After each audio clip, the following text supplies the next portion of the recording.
welcome back everyone to episode 7 of the Managersim Golden Oldies and Exciting Youth Prospects. It's been 2 weeks since the last part. That's for many reasons. One of it is I'm extremely busy in real life at the moment and I just haven't had time to do another part.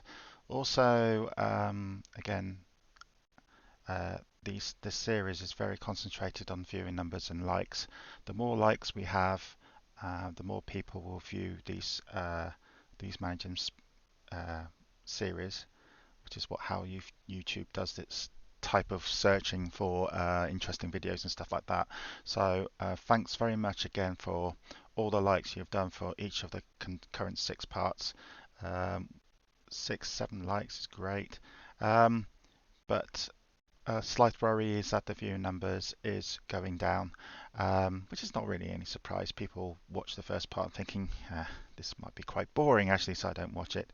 So part 6 was struggling for viewing numbers. It was well below 20 for quite a long time, and that kind of gave me the indication that people don't really want this series.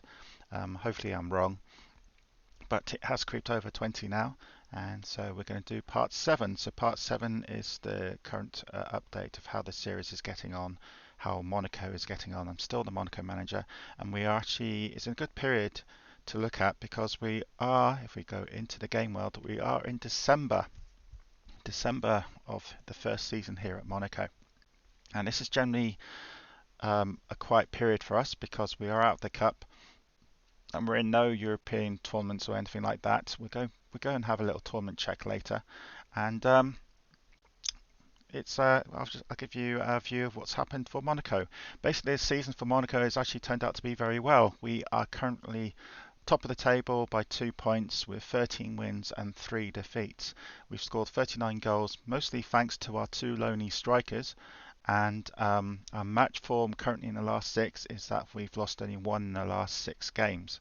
If we go into quickly what the results have been looking like since you last saw me. So we go back to the Lyon's reserves. We beat them 3-0, beat Nice, lost to Rodez, beat Avaranche, then won that one.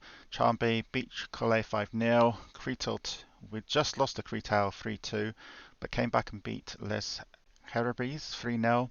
Beat Béziers 2-0. Le Havre, we beat them 2-1.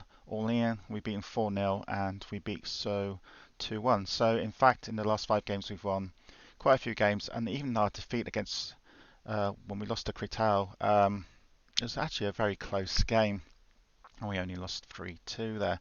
So we're currently in the Christmas break where we're playing a few little friendlies. Again, for those who don't know, I will not accept friendlies during season time, only during breaks like Christmas and summer. We have got one friendly there against Nimes because, hey, it's the top club in France. We can't really say no to Nimes, can we? So let's have a quick look at our players. What have happened since the last update? Well, we'll go back into October time. We've got mostly loan signings coming to help us out here. We did buy Mitchell Weiser from a German free transfer just to give us some experience. 34 years old. He's played 2 games already. Again, all these 30 plus players will be only on 1-year contracts because they don't really last too long. And we've got some interesting youngsters coming to help us out. Mackham at Leicester, he's a Leicester youth player, so we don't pay any wage. And he is mostly a super sub, but as you can see, he's had 5 appearances, only a 5.6 rating, which is very low actually, even for a youngster. And he's actually scored no goals yet, so he might not stay for much longer. We have Cercov from Macedonia, and he plays for Liverpool, but he's over here and he's joined us. He came originally as a loanee, and then we bought him for 500,000, and he's in mostly because we had to say goodbye to our loanee from Galatasaray, Muniz, because basically his stats were dropping, and the Galatasaray manager rightly said he really needs to go back to Galatasaray to keep his stats, so I had to let him go, and so I had to think of who to bring in, and so Cercov came in from Liverpool as a loanee, and then I bought him as he was on transfer for 500,000. Then we got a goalie backup, Leighton. Leighton we got from free. He originally was from Aberdeen. Um, he then went absent from training. Now he's back again, and he will play more games for us in the future. Currently, we got a loanee goalie from Blackburn who's still with us.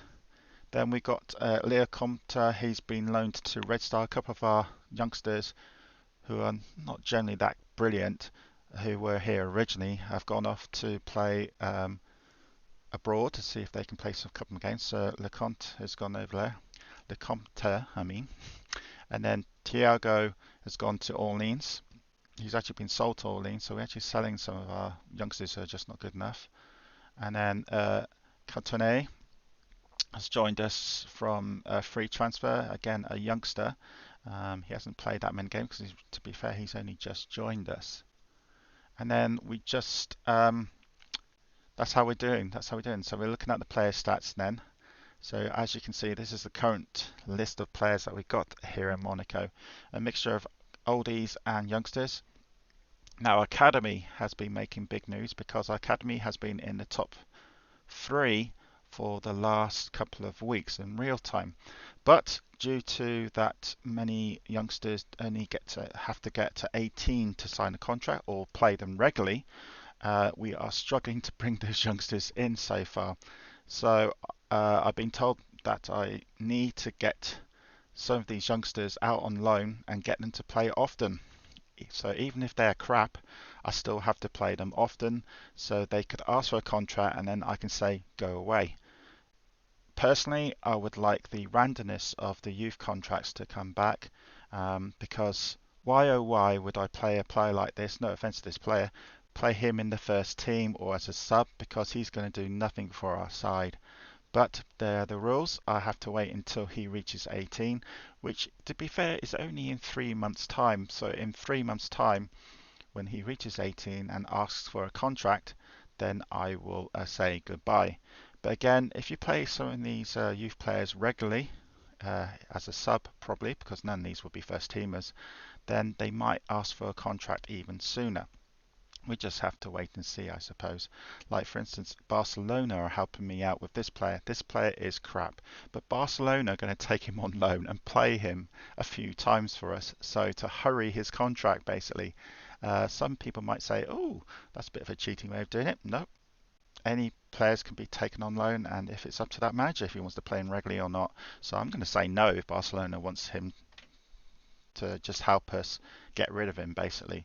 But so we're basically third in the youth academy, and we haven't seen anything in our youth academy yet to show that's been a good move. We've actually had one new youth player in, which is Cardi, and he has noticeably looks a little bit better than some of our current youth players. So maybe the youth academy thing is starting to work here. His stats are not amazing, but remember he's only 17 years old. He will turn 18 in 6 months. He is going to be a power. Well, he's going to be a substitute basically. Or I'll try to get him a few times and see what happens to him. But we'll just have to wait and see if we get any more decent youth players. We'll see that in a couple of months' time when some of these turn 18. As you can see, none of them are turning 18 yet because there would have been a sort of like another symbol saying they're turning 18 soon, and you can see that's not happening right now. Marsh and Makin are both our loanees coming in from other clubs to help us out. So if we look at the stats, who our top scorers are, and you can see that the top scorers, when the game loads up, I'll try again. Sometimes the server can be quite slow. If not, we'll skip that. No, here we go. Our 2 top scorers is Franco, 13 goals, Uka with 14 goals. These are both our loanee strikers who come in. Franco, Portuguese international, he's doing very well. So many thanks to Galatasaray for actually letting us keep him, because they could say his stats are dropping, but I don't think his stats are dropping. But he's really enjoying our time here in France, and his striking partner from another Turkish club actually, Beleninias. I can never pronounce these names right. And he's actually scored 14 goals. So it's going to be a good tussle between these two, who is going to be top scorer for the season. But some of our youngsters are doing quite well, like Sukarlo, even though his stats are not, his actual stats are pretty damn good. His value is low, and his passing stats only 74, attacking stats only 73, but he seems to be having a good time here with 17 appearances, 5 goals and 4 assists. He plays the number 9 in our formation. Now we're going to go for the final part of this part 7. It's a couple of things you might not have noticed in the game which I haven't really talked much about. The first one is the UEFA points. Basically the UEFA points is for how many European slots you get per country, and it all depends on how successful those clubs are. So France has got Nimes, one of the best teams in the world, so you can see why they are currently doing very well with 8.3. They're top at the moment. Sweden is second, which is a surprise. This is basically where my Hammarby and my Hammarby side is. So they're second currently. They're top seed. Netherlands are top seed. England, Germany, Italy, Germany, Spain. Actually, I think this is European countries. This is not. This is nation points. Let's look at there. Here we go. This makes more sense now. So England, obviously the most competitive league, is top. So they have 4 Champions League slots, 2 UEFA Cup, and 2 Toto slots. So England are still top. Then Italy are the second most competitive league in Managersim at the moment. They're second. France, Spain, Turkey, Portugal, Germany. So these are the top leagues to go to if you really want competitive football in Managersim. Then we've got the minor nations. There's my Hammarby side. Then Sweden. Sweden are currently 9th, and they get 2 Champions League slots, 2 UEFA Cup slots, and 2 Inter Toto slots. And then you quickly go down here until you reach some countries that don't even have Champions League slots. And there's 2 actually, Moldova and Luxembourg. So if you don't want any Champions League football, or if you want a big challenge, go to Luxembourg or Moldova, take one of those sides, and see if you can get one of your sides to be very popular there. Let's go and look at the world, and let's go to Moldova, shall we? Moldova, just near Ukraine. There we go. Take one of these top clubs and lead them to national glory, then take them to European glory. Keep winning UEFA Cups, and who knows, you might even get a Champions League slot.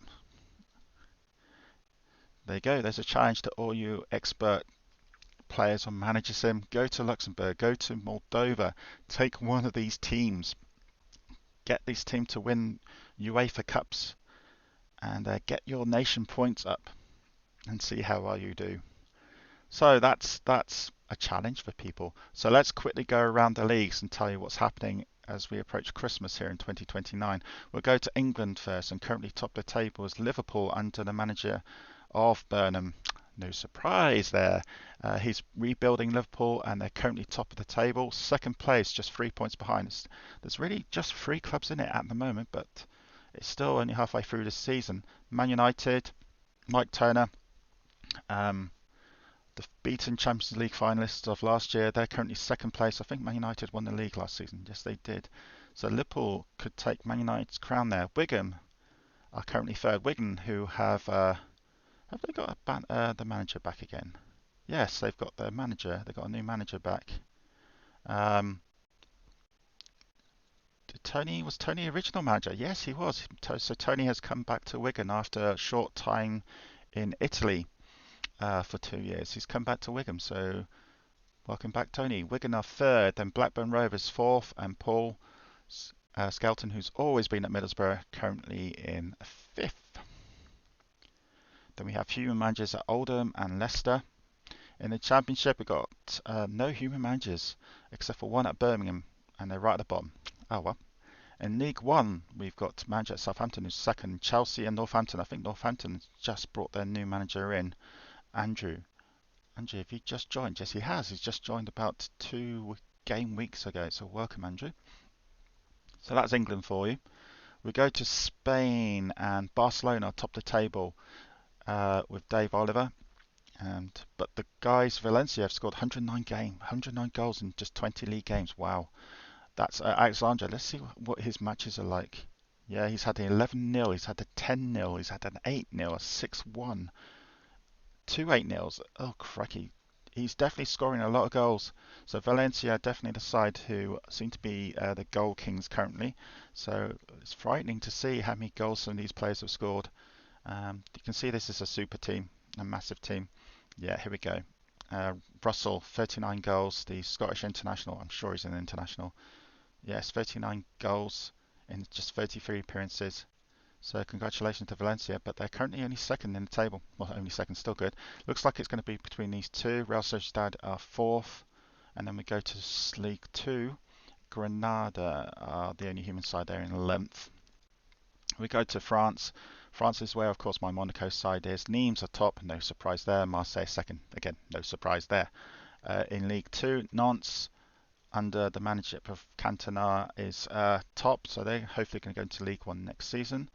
So they'll be a bit more competitive in League One. Of course, my Monaco side are top of the national, but I think we'll probably struggle next season if we get promoted. So I might have to bring some more loanies in, depending on how good our youth players are, of course. Italy, one of the hardest leagues to be in. Inter Milan or Internazionale are top of the table under Fritz, of course. Fritz, very good manager. He's 4 points clear. He scored 116 goals. Wow. So he's another side that have scored a lot of goals. We'll see who's their top scorer. Oh wow. Oh crikey. It's these. Oh my god, that's amazing stats. Mina, the Greek. He's not even an international. He scored 62 goals in all competitions this season. Oh no, it's 48, sorry, goals. This guy scores 62. French international, probably one of the best players in the game. I'm sure it is. Look at his secondary stats. Really frightening secondary stats there. French international.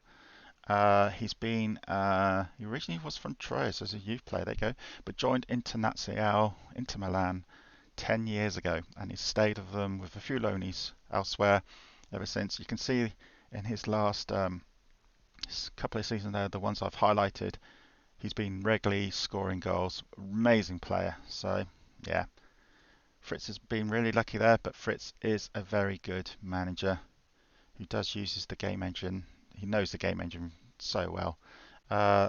Jay Cox, England international, 23 assists. Again, very good secondary stats. You can see how you do well in this game by just getting players with very good secondary stats.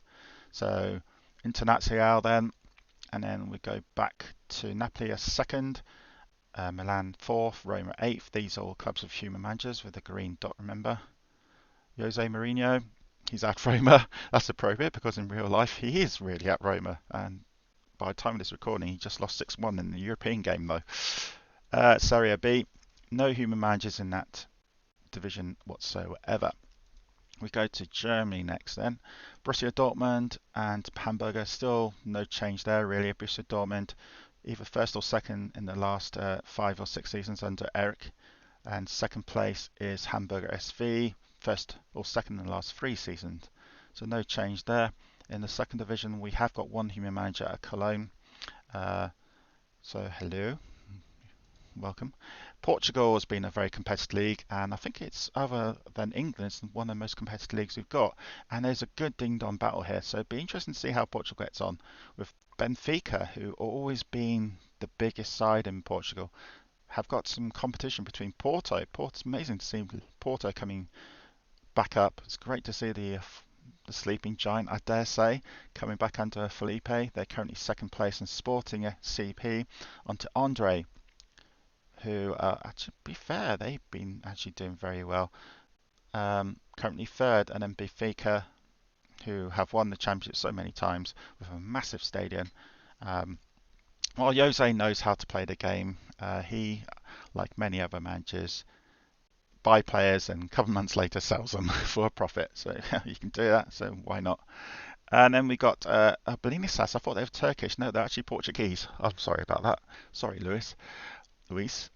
They are the top youth academy, by the way. I've just noticed they're number 1, while Monaco currently are number 3. So let's look at their youth players just out of interest, seeing if he's having better luck than me. He is. You can see by the values. These are amazing values. So how is he getting some amazing values? Is he playing his players often in first team games, I wonder? No, he's playing them against really big sides all the time, giving them a chance to get greens all the time. Okay, he is playing some of these though. Like this guy here has been playing 11 first team games. So yes, he'll be probably asking for a contract very soon, depending on his star capability though. Because if they are a star player, they are asked for sooner. And look at this, he's got a very good young goalie.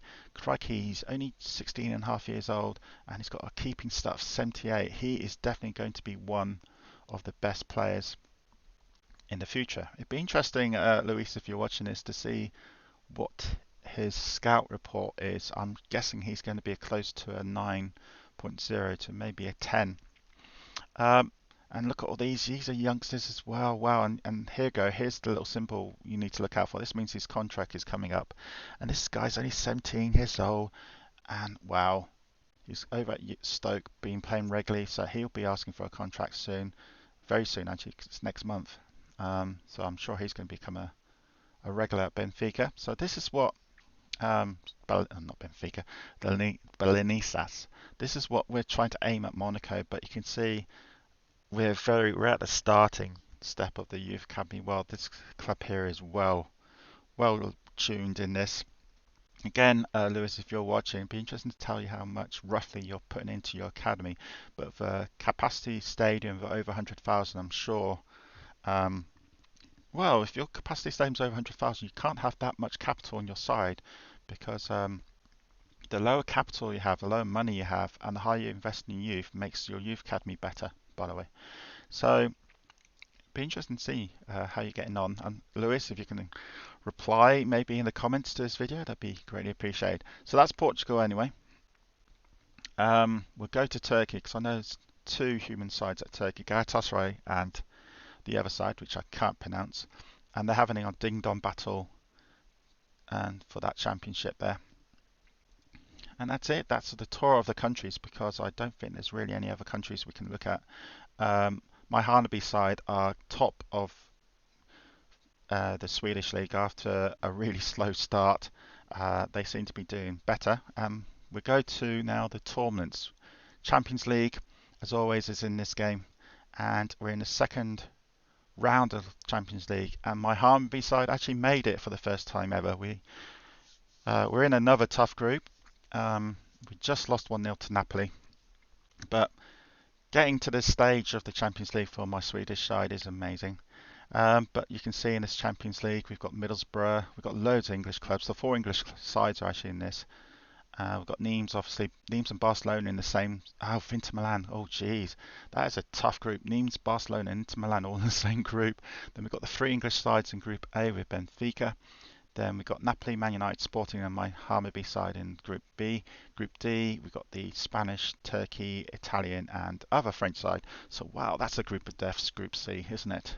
With Nimes, Barcelona, Trabzonspor, who are a good Turkish side, and of course Inter Milan, who are bottom at the moment. Again, only 2 games have gone.